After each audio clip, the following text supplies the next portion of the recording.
Okay, nandito po tayo. Kapiling natin ang hepe ng Bulacan Municipal Police Station, si Lieutenant Colonel San Benaventura. Ma'am, paano ba mag-manage na personnel yung isang San Benaventura po? Ay, napakaganda po ng iyong katanungan, sir.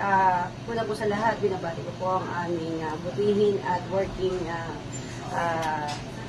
Regional Director, Police Brigadier General Jess Bagsik Mendez, sir. Good morning po. Ako po ang inyong lingkod po, si Police Lieutenant Colonel Rodelisa San Benaventura, hepe po ng Bulacan, Rodel po sa gabi, Lisa po sa araw, para madali pong matandaan. Okay, ma'am. Sige po, ikwento niyo na po yung paano niyo minamanage yung Bulacan Police Station. Napakaganda po katanungan, sir. Sa amin po sa Bulacan Municipal Police Station, para i-manage ko po ang ating mga tao, para mapanatili po ang kanilang moral dito po sa Bulacan Municipal Police Station. Nagbibigay po ako ng rewards and punishment system.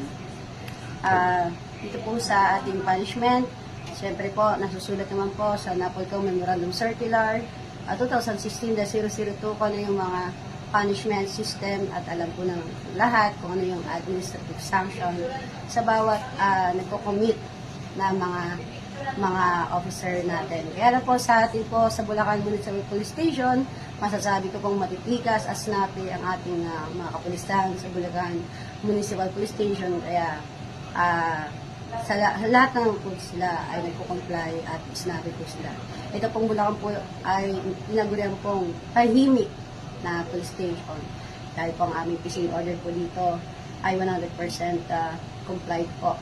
So, pagdating na po sa rewards po natin sa ating police station po, meron pong libreng groceries po ang ating PNP personnel na binibigay ko po weekly sa kanila.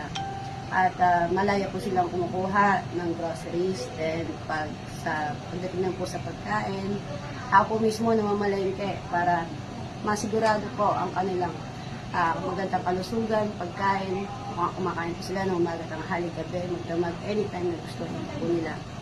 Ito po sa Bulacan Municipal Police Station. Pagdating naman po sa CIP-CDP, kami po dito ay pro-rata system. Ibig pong sabihin, wala pong nawawalan. Lahat po meron. Although may bawas ng konti, pero lahat po meron. Kung ano meron ng isa, meron din ng lahat. So, ibig sabihin, wala pong may masama ang panapagay. Sa pagdating naman po sa rewards, kapag meron po kaming mga insidente na hindi masolve kung sakali, nabibigay din po ako ng rewards sa kanila.